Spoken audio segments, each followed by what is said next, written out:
Beckoning Tribulation is the debut full-length album from Aberrator. This is a New Zealand-based band, a duo with a session drummer, and one that I think will impress a lot of people who are interested in death metal that is, or blackened death metal even, that is influenced by Finnish death metal. It's influenced by death doom metal, and it also has some incantation aspects to it.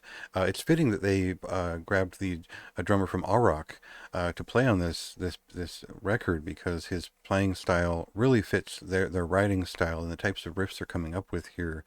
I know that the vocalist is at least the fellow from Heresiarch and Barbarus. Really been on a roll with every project that he's put out lately, and this is just as good as those. Even some of the best music all year is just coming from some of these same circles, and the impressive thing about the drums is just exactly how they square this away in both deeply brutal performances, something that I would align with something like Dead Congregation, or again Auroch and Immolation, where there's this pulverization of every moment that can still reel back and pull it from brutal death metal all the way up to death doom, in terms of the essential violence of the track and the rhythmic order of things.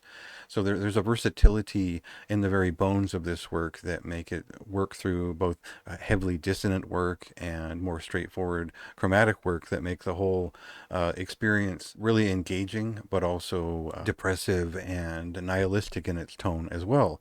I believe a lot of these songs are written by the guitarist bassist GP. I don't know who that is beyond the initials there, but the work has really interesting realistic harmonic resonance in the way that it pulls together riffs. There's a couple examples I give in the review where there's interplay that is both intentional and non-intentional, it seems. So not everything's perfect, and it makes everything land in a more realistic way on tape. What we'll do is get an example of that right here in a clip, and then I'll sort of talk about the way the record plays out.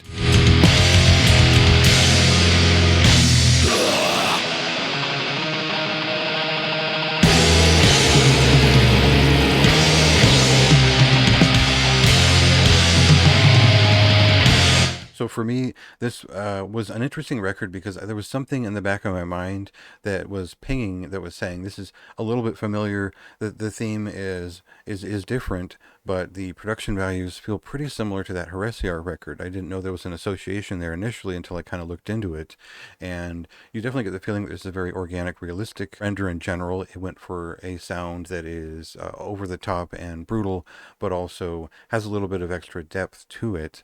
And if you're a fan of the most recent record from that band, you'll appreciate that this is similarly in a real space, but also exaggerative in its actual performances. And so the dark nihilistic themes really match up with that sound, and it doesn't ever delay any of the atmospheric gratification available to the record otherwise as it develops over time. It does take a little bit while to get to the more slower pieces, and they do take a rest here once in a while, but this is very much an aggressive cycle. It's a rush and a dash through a lot of really big ideas, and I think that's the thing of it, is just perfectly elastic enough that it works for me. I think having the reference of Auroch and Heresiarch and Incantation will make a lot of sense, because there's a bestial feeling to the way it introduces itself, but there's an intelligence behind all of that that makes it tightly written, tightly performed, but also organic in the way that it presents itself. So I think the dynamic of the record, I describe it as skull twisting, because it's interesting at every turn. There's a twinge in all of their work that makes it so I want to come back and re-experience some of those moments that were unsettling, or that were nuanced in a way that I didn't understand the first two times.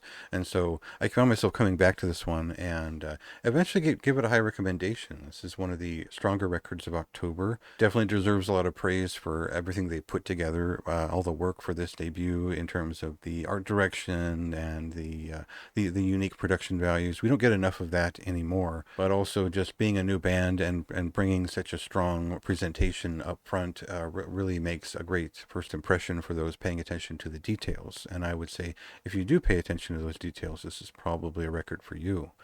It certainly was for me. Again, a high recommendation. This was released on October 11th. I would check it out now if you've missed it, and go ahead and read my review for more of my thoughts.